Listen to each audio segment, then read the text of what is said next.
Hello, my name is Michael Conneely, and this video is about a great conjunction that is starting to gather now, one you really need to know about. Saturn Ketu Pluto. Ketu is the south node of the moon.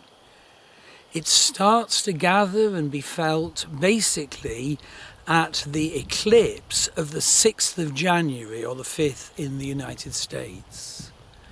And it is truly huge. So I'm going to give you a brief bit of lowdown on it now in this video, and there's an accompanying blog, and do look at that. So basically, the last time there was this conjunction in Vedic Sagittarius was, can you guess? 1517. When Martin Luther nailed his theses to the church door and ended the Catholic Church in Germany. So it's quite a big energy. Let's just look at the planets involved. And incidentally, I have on YouTube a wonderful presentation to meet each of the planets' essences. And if you're on student or one of my courses, there's journeys to meet the planets in their divine sense and how they appear in your birth chart. But here we go for the Saturn-Pluto-Ketu conjunction. So basically, what does Saturn do? Well, Saturn is Lord of Karma. He demands hard work, patience, endurance, duty, and that you fulfill your karmas and that you maximize the talents you came here to maximize. And he separates from the worldly and makes us face our karma.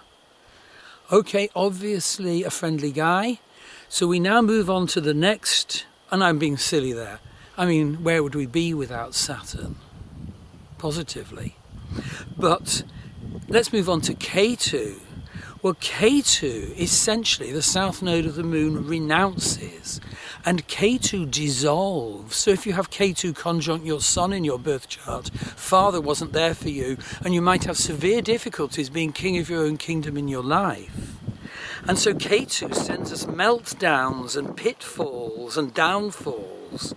But the divine purpose of those is to offer us enlightenment and to put us on course for who we're meant to be and for connection to the divine. So we've covered Saturn and Ketu. It's not light, is it? Well, the third planet in the great conjunction that starts on the 6th of January is Pluto. Well, Pluto, of course, is power. Power over or lack of power. Pluto is death and rebirth. I recently had an eclipse on my Pluto, and I feel I've much more come into my power. And Pluto is deep psychic knowing, intensity, rebirth. Or negatively, Pluto is control and abuse. So there's three of them coming together in Vedic Sagittarius in the nakshatra of Purvashada. Okay, let's look at them in combination. What's Saturn Ketu do? Well, I've consistently found that when Saturn and Ketu are activated in a person's birth chart, or where they are activated in a person's life by transit, they produce meltdown. So the person can be going along the 9-to-5 job, building up the money, the repetitive career, and Saturn and Ketu come together and the whole thing's wrenched apart, and the option of opening to mysticism, intuition and the divine is offered. Saturn and Pluto, how do they get on? Well, I've found people with the Saturn-Pluto conjunction can be very grim and held and lay that trip on others. But positively, Saturn, is like an earth element and can be like a crucible carrying the almost atomic fires of transformation of Pluto. So it can be a very well maintained and directive, utterly inspirational project.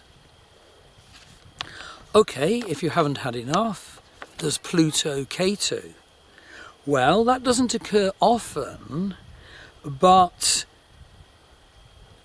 phoenix rising from the ashes, the chalice bearer of transformation, destruction, investigation, compulsion, matters of power issues, past life destinies, definitely, Pluto Ketu, great mystical achievement, leaving toxicity behind in your life, and certainly very actively reliving a past life or a past life script. I do offer past life journeys. Or see my website. So it's regeneration and the potential for rebirth.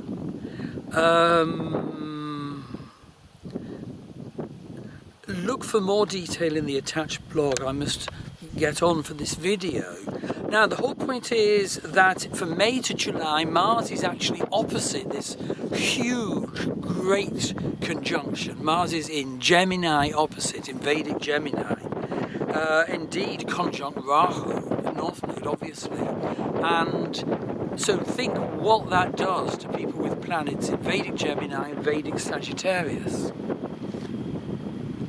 So, okay, how do you analyse this? Well, first of all, you'd look at the house in your birth chart. Now, in the blog, I've got a wonderful potted meaning of the affairs of each house. So it's quite a useful little resource. So, for example, if the Saturn Ketu Pluto conjunction occurs in your 6th house, which is about enemies, debts, health, disease, but work and service, and other things, then those are the areas that will be affected. It's our capacity to do hard labour. It's our resistance to illness. It's our ability to overcome physical obstacles and enemies. So the 6th house is a Dushtana house, but it can get better with age if you develop wisdom how to handle it. So I'll just give you one more example, and otherwise read the blog and look up the buzzwords on the houses. Well, what about the 9th house? Religious, philosophical, ethical, grace, dharma, highest principles. So you need to consider what house this transiting conjunction is in. I have got a separate video and blog coming up on how to assess transits, and that mentions Ashtaka Varga.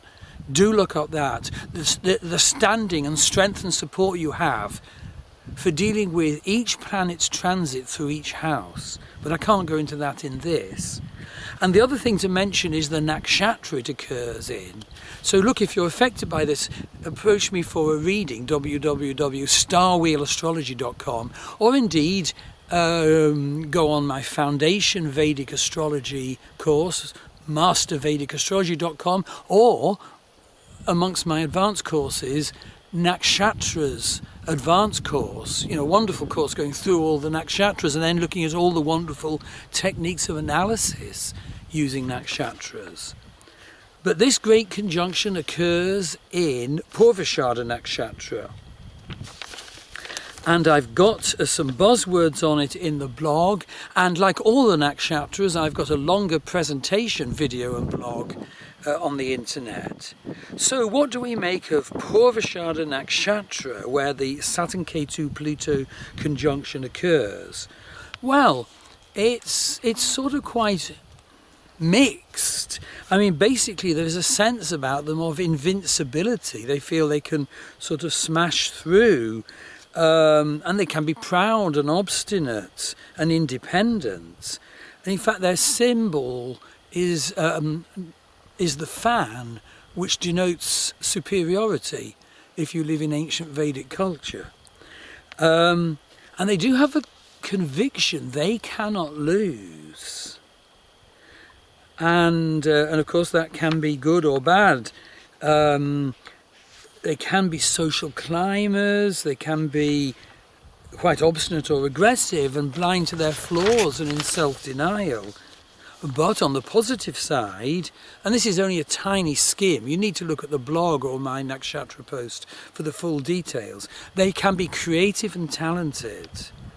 And they're actually orientated to search towards moksha or salvation. But it's ruled by Venus, so that can make them tend to pursue illusion and deception.